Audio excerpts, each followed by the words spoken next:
Sel saraf sensorik adalah sel saraf yang bertanggung jawab untuk mengubah rangsangan eksternal dari lingkungan menjadi impuls, rangsangan listrik internal. Sel saraf disebut juga sebagai sel saraf indera karena berfungsi sebagai pembawa sinyal dari berbagai indera tubuh menuju otak atau sumsum tulang belakang. Kemudian, cara kerja saraf sensorik. Neuron atau sel saraf berfungsi untuk mengirim dan menerima sinyal dari otak. Dari ribuan jenis neuron, ilmuwan mengklasifikasinya menjadi 3 jenis. Salah satunya adalah sel saraf atau neuron sensorik yang akan bereaksi ketika ada input sensorik dari lingkungan. Berikut adalah penjelasan mengenai cara kerja saraf sensorik. Sebagai contoh, saat tangan terkena air panas, Anda secara otomatis menjauhkan tangan. Nah, pembawa informasi bahwa tangan terkena air panas ke otak adalah sel saraf sensorik. Otak kemudian memproses informasi tersebut dengan memberi perintah bahwa tangan perlu menjauh dari sentuhan panas. Lalu sel saraf motorik membawa informasi dari otak ke tangan dan memicu gerakan untuk menarik tangan. Jadi dapat dikatakan bahwa neuron sensorik berfungsi meneruskan impuls saraf dari reseptor menuju sistem saraf pusat atau otak.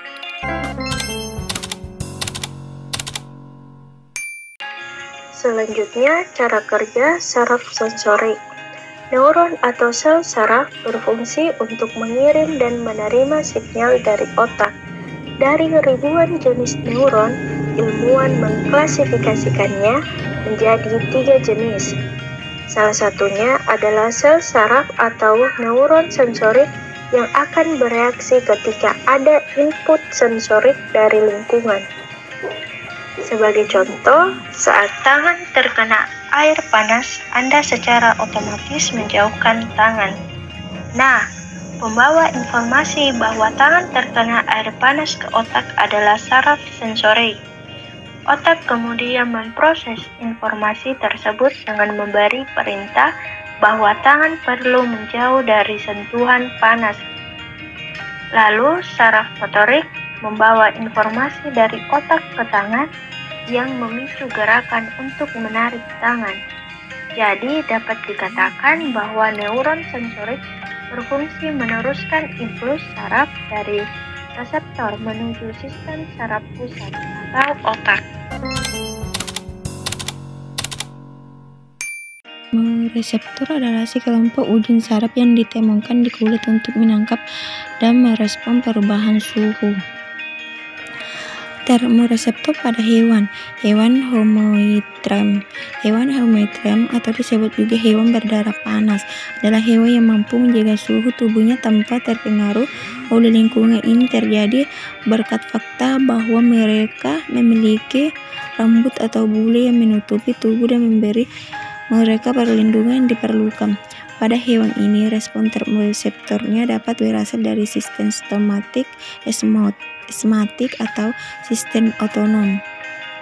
Sistem somatik adalah sistem yang memberikan respon sukarela. Artinya, individu adalah orang yang memutuskan apa yang harus dilakukan dan bagaimana menanggapi rangsangan yang diterima. Sedangkan sistem otonom adalah yang memberikan respon tidak sukarela. Mereka diproduksi tanpa disadari atau dikendalikan oleh tubuh seperti mengendalikan mata saat ada benda mendekati mata, bernapas, dan sebagaimana. Hewan heterotrem atau berdarah dingin adalah hewan yang tidak memiliki kemampuan untuk mempertahankan suhu konstannya sendiri. Respon yang mereka berikan terhadap perubahan suhu hanya bersifat sukarela. Oleh karena itu, mereka mematikan melalui cara lain seperti pertama itu mendekati individu lain untuk menghilangkan rasa dingin. Yang kedua, dalam kasus menjadi panas, mereka diletakkan di tempat teduh. Mekanoreseptor merupakan reseptor yang menerima rangsangan yang berupa deformasi mekanik, contohnya sentuhan dan suara. Mekanoreseptor dirangsang oleh perubahan bentuk fisik yang disebabkan oleh stimulus seperti tekanan, sentuhan, regangan, pergerakan, dan suara. Semua bentuk energi mekanis pembengkokan atau perenggangan membran plasma sebuah sel. Mekanoreseptor meningkatkan permeabilitas terhadap ion natrium maupun ion kalsium yang menyebabkan depolarisasi atau potensiasi reseptor. Mekanisme adalah sebagai berikut.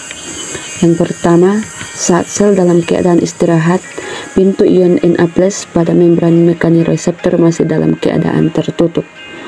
Yang kedua, rangsangan mekanik yang menekan reseptor menyebabkan membran mekanisme meregang. Yang ketiga, peregangan membran mekanisme disebut menimbulkan perubahan konferensi protein penyusun pintu ion Na+.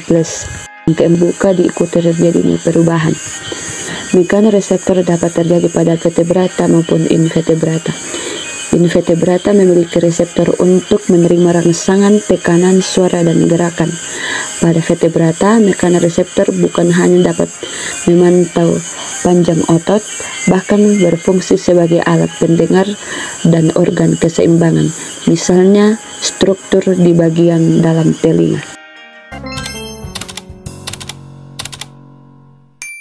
Komereseptor juga dikenal sebagai kominsensor, adalah sel reseptor sensori khusus yang mentransduksi zat kimia atau endogen atau diinduksi untuk menghasilkan sinyal biologi.